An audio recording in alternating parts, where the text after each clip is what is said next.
दूरेण ह्यव्यर कर्म बुद्धि जोगान् धनञ्जय बुद्धौ शरणमनुच्छ कृपणां फल हेतव। बुद्धिजोग अपेक्षा सकाम कर्म अत्यंत निकृष्ट। तेणु हे धनंजय तुमे बुद्धिर आश्रय निय, कारण फलर हेतु हेउथुवा मनुष्य अत्यंत दीन। दूरेण ह्यवर कर्म बुद्धिजोगात्। बुद्धिजोग अर्थात समता अपेक्षा सकाम भाव कर्म करने अत्यंत निकृष्ट।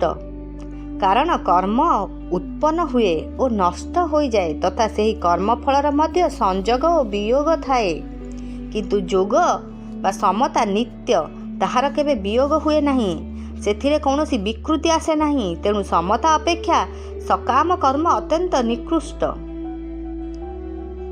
समस्त कर्म रे समता ही श्रेष्ठ। समता बिना जीव माने कर्म करुथिबारु सेमाने ताहार परिमाण रे जन्म मरण पाउछंती और दुख भोगुचंती।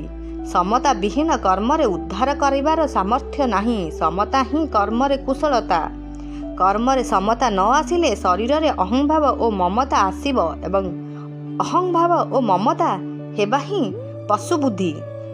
भागवत रे राजा परीक्षित को सुखदेव कहिचंती त्वं तु राजन मरिष्यति पशु बुद्धि मिम्मा जहि। अर्थात हे राजन तुमे मु मरीजीवी, एही पशु बुद्धि छाड़ी दियो।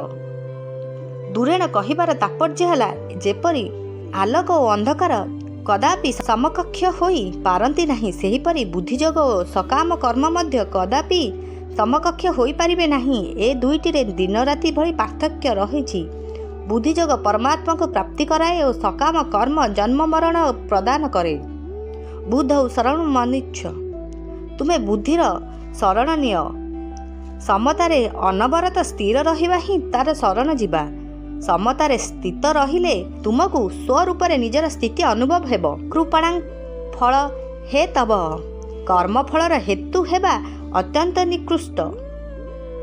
कर्म फलर हेतु हेबार अर्थ कर्म, कर्मफल, कर्म सामग्री और शरीरादि करण सहित निजर संबंध स्थापन करिबा। तेणु भगवान श्लोक रे मा कर्म फले भूतु कही कर्मफलर हेतु हेबा पई बारण करिसथि। कर्म और कर्मफलर विभाग अलगा और जेउ नित्य तत्व ए दुईटी को रहित तार विभाग अलगा। जदि सेही नित्य तत्व अनित्य कर्मफलर आश्रित हुए तेबे एहिपरि निकृष्टता आउ कौन होई पारे।